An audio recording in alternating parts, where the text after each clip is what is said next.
Assalamu alaikum wa rahmatullahi wa barakatu. Barkanmu da zuwa wannan tasha tamu mai albarka wadda take kawo muku abubuwa na faɗakarwa da nishaɗantarwa da kuma labarai na Kannywood a kullum. Kar ku manta ku danna mana subscribe domin samun sababbin shirye-shiryen mu a kodayaushe da zarar mun ɗora. Kannywood Daily Trust ta ku ce masoya.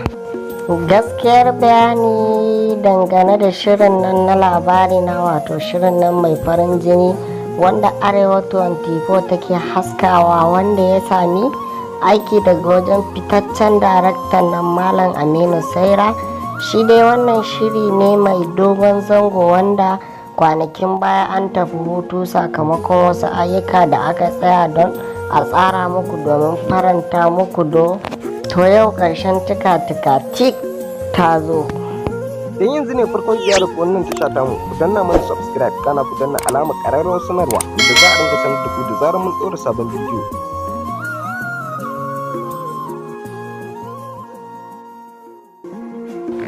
Cikin wata sanarwa da Malam Aminu Saira ya yi a daren jiya a shafinsa na Instagram da kuma Telegram, ya ce, ina matukar godiya da nuna damuwa akan yaushe za a dawo labari na season 3.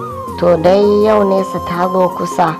Ranar Juma'a mai zuwa za mu fara haska shirin labari na a tashar Arewa 24 da misalin karfe 9 na dare zuwa karfe 10 duk ranar Juma'a. Bayan mun gama haskayi za mu ɗora shi a YouTube channel ɗin da muke da su da dama waɗanda ake ɗorawa kamar yadda dai kuka saba kallo a baya.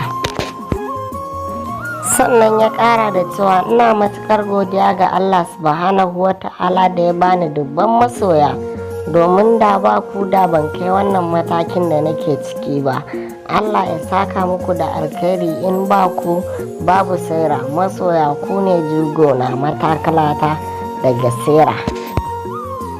Kada ku manta ku danna mana subscribe domin samun sababbin shirye-shiryenmu da zarar mun ɗora a tashar mu ta Kannywood Daily Trust. Ta ku ce masu